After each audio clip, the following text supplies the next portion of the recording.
Good morning. Welcome to the Daybreak Show. I am the Sultan.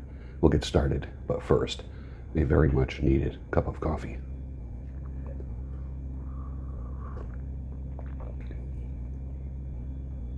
Just like I said, very much needed. Perfect. The best breakup song in the world. Frank Sinatra and Count Basie, 1964. Song called I Wish You Love. Let me read the lyrics to you. I just think it's beautiful. Yes, it can be used as a breakup song. It can be used as a kind of a you don't want the friend zone anymore song. Multi-purpose. The lyrics are magnificent. Goodbye. No use leading with our chins. This is where our story ends. Never lovers, ever friends. Goodbye. Let our hearts call it a day. But before you walk away, I sincerely want to say, I wish you bluebirds in the spring to give your heart a song to sing, and then a kiss. But more than this, I wish you love. And if you like lemonade to cool you in some lazy glade, I wish you health and more than wealth. I wish you love. My breaking heart and I agree that you and I could never be. So with my best, my very best, I set you free. I wish you shelter from the storm, a cozy fire to keep you warm, and most of all, when snowflakes fall, I wish you love. I wish you shelter from the storm, a cozy fire to keep you warm, most of all, when snowflakes fall. I wish you love. All kinds of love, a whole gang of love. Magnificent, isn't it? Just a very mature way for people to end a relationship or what could have been a relationship. Wishing somebody love. Man, that's hard to do, isn't it? If you get broken up with, if someone ends your marriage, it's hard to wish them love. You want to wish them a million other things. The last thing you want to wish them is love. So every time I hear this song, and I hear it quite often, it's antithetical to what we naturally gravitate towards when a breakup happens, or if we have to be the ones who initiate a breakup. I love it. When one door closes, smack, shut up. Sometimes doors close, and that's it. Then you have to make your own door. You know these people that have to turn everything into like some mystical experience. You know, when one door closes, another door opens. Sometimes doors don't open, ever. And you got to just turn around and walk away. And that's not being negative, that's being realistic. Back before I thought I wanted to be married again, which I do, but I'm in no hurry. But I do, but I'm in no hurry. Those two things have to go together. But back before I thought that I wanted to be married again, I used to have this philosophy, and it served me really, really well after I was divorced. For the first several years, I just was like, I don't want anything. But I used to say this, it doesn't necessarily have to be a spouse. There can be a unique kind of completeness with a friend, lover, life companion, maybe even a co-pilot for a season or leg of the journey. For many, getting married again is not an option. Can I say that again? A friend, lover, life companion, maybe even a co-pilot for a season or a leg of the journey. If you look back on your life, even at some of the times where you were a little bit heartbroken, it was a season, it was a leg of your journey. That's how you don't piss your whole life away. You look back and you make some sense out of scenes in your life, like scenes in a movie. It hurts, I know. I know it hurts. It sucks. But it can be done. It can be done. You will have battle scars. That's the reality.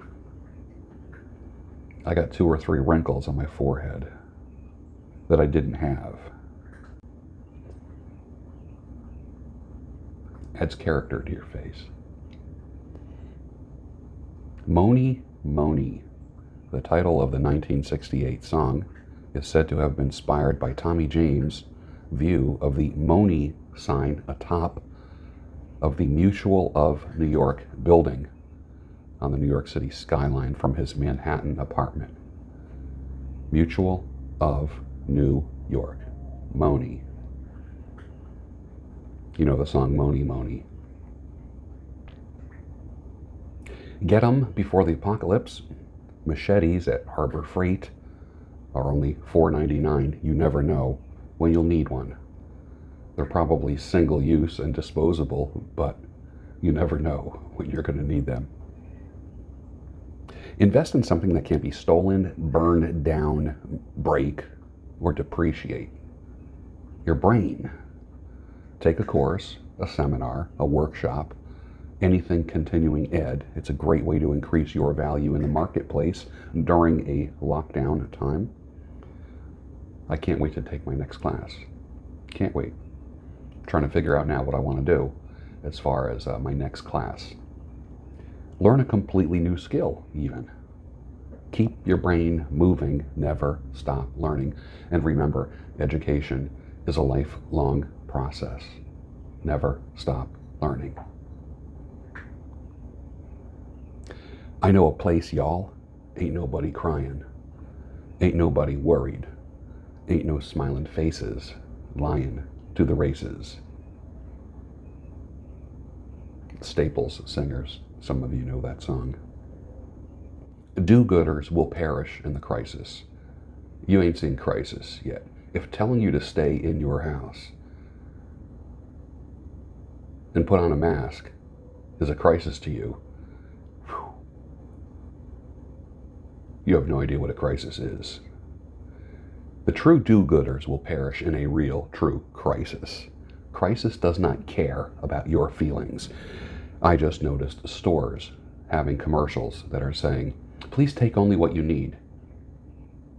Your supermarkets are having commercials on the radio and TV and on YouTube that say, please take only what you need, leave extra for other people.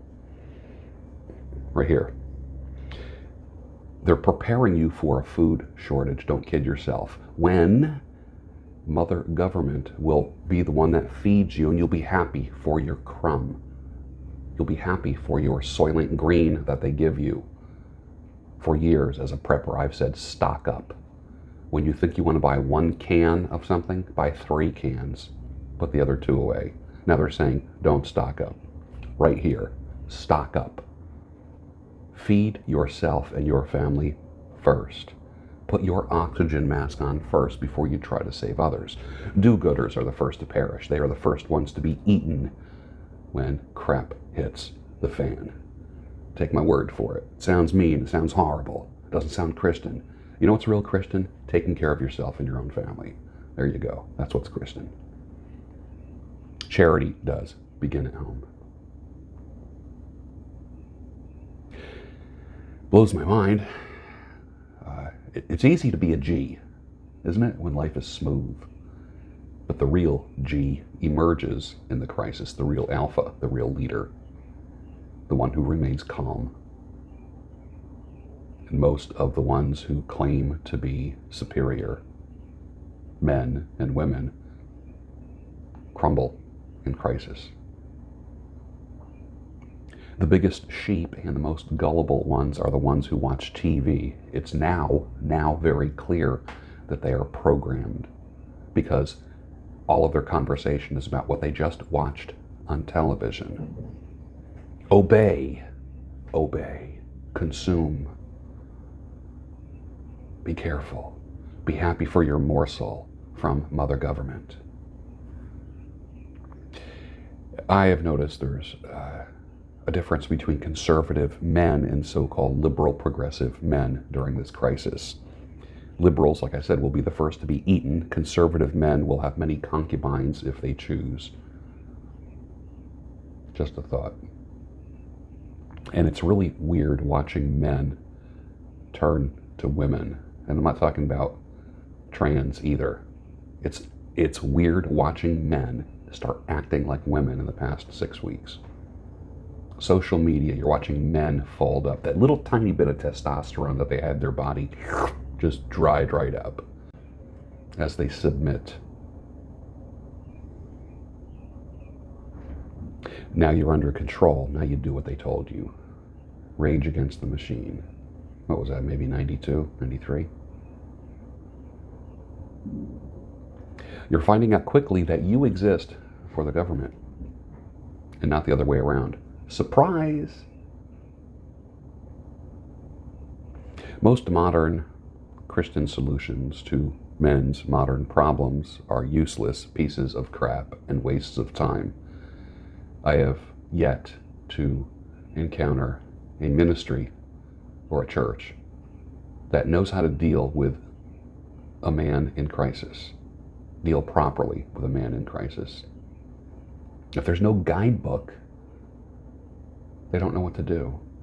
And if the person who is encountering the man in crisis is a happily married Christian man with 3.2 kids, he has no idea, because God forbid you disrupt his life, because his wife will put his sad, sorry, saggy ass out in the doghouse.